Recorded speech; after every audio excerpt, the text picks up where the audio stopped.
It's a pretty straightforward process, and unfortunately, last year it was a lot of waiting with on the insurance side of things.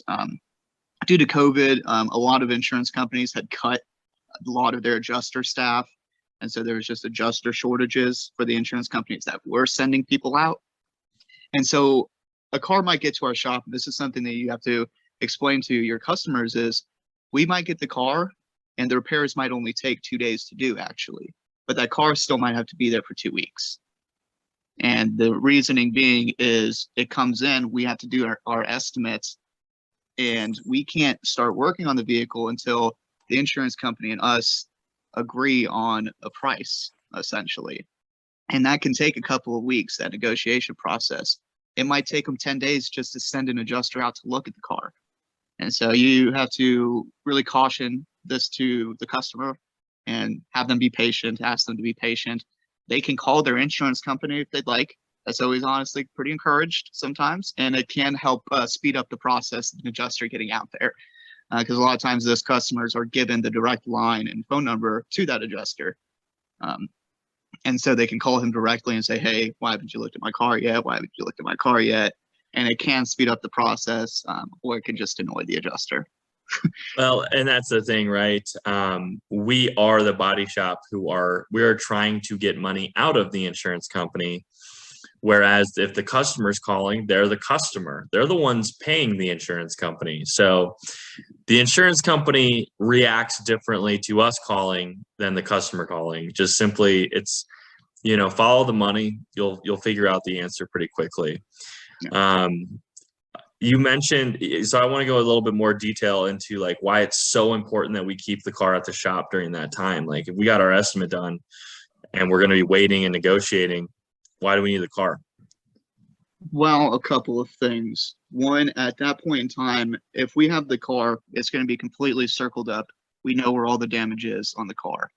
If we are just writing it up, writing the estimate, and then sending it back to the customer, guess what? That adjuster still has to come out and look at the car.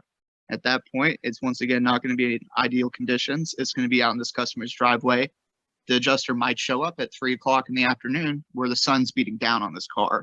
It's much more difficult to see damage in the dents and sun than it is in more shaded, kind of a cooler lighting situation.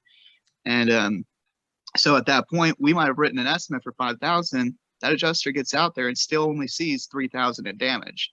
Well, guess what? We still have to do a supplement again, and that customer is going to have to bring the car back, and it can definitely complicate the process. Whereas if it's just at the shop, we can walk out with the adjuster and talk about all the damage with the adjuster face to face kind of thing, and it just makes the process go much smoother, and we're much more likely to get paid for everything.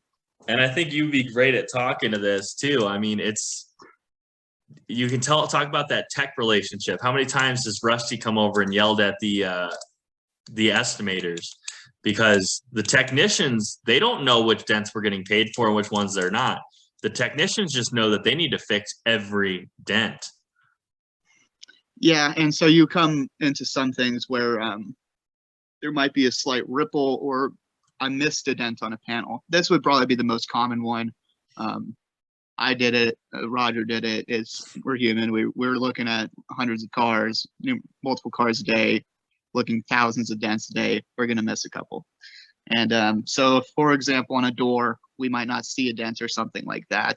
It gets to the tech, and they're like, "Hey, you didn't get this. You didn't circle this dent here." And that's the difference of $100. Is the thing is one dent on a door is $100.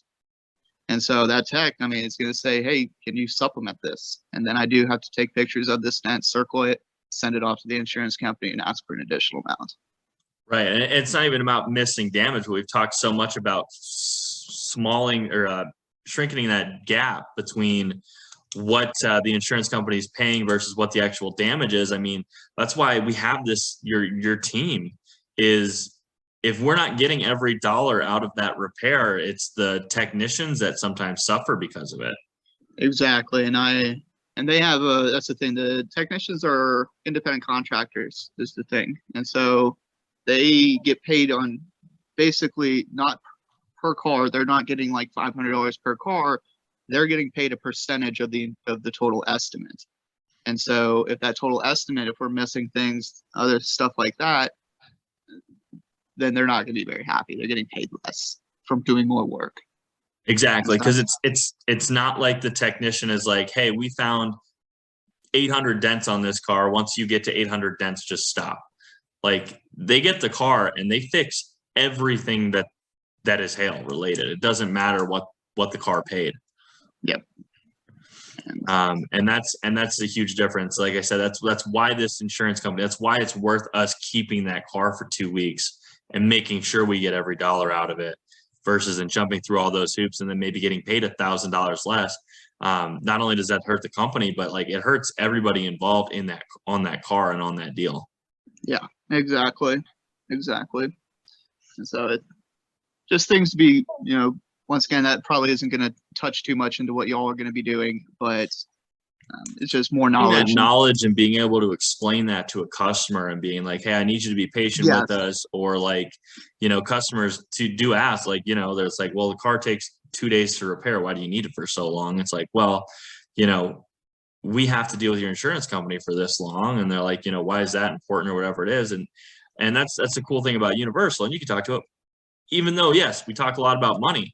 It's a principle thing too. And I know Troy, Roger, you've heard them get heated about principles of what the insurance should pay and what they shouldn't. Yeah. And I mean, principally we are comfortable with asking for what we do. For example, we get into principles, and it's not too important on the nitty gritty on our side of the estimates on how we write the estimates. We kind of did a couple of tweaks on how we wrote the estimates this past year. And we did find that we were able to get more money and get what we were supposed to get paid. And this gets into like replacement parts or replacing, for example, on a hood. Let me just give a base example of hood. Hoods can go anywhere between $800 to $2,000, just depending on the car, essentially.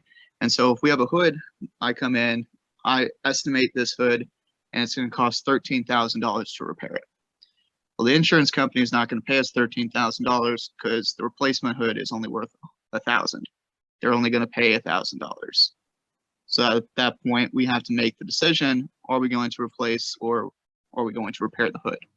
We always want to try and repair the hood, because that's when we actually get paid as a company.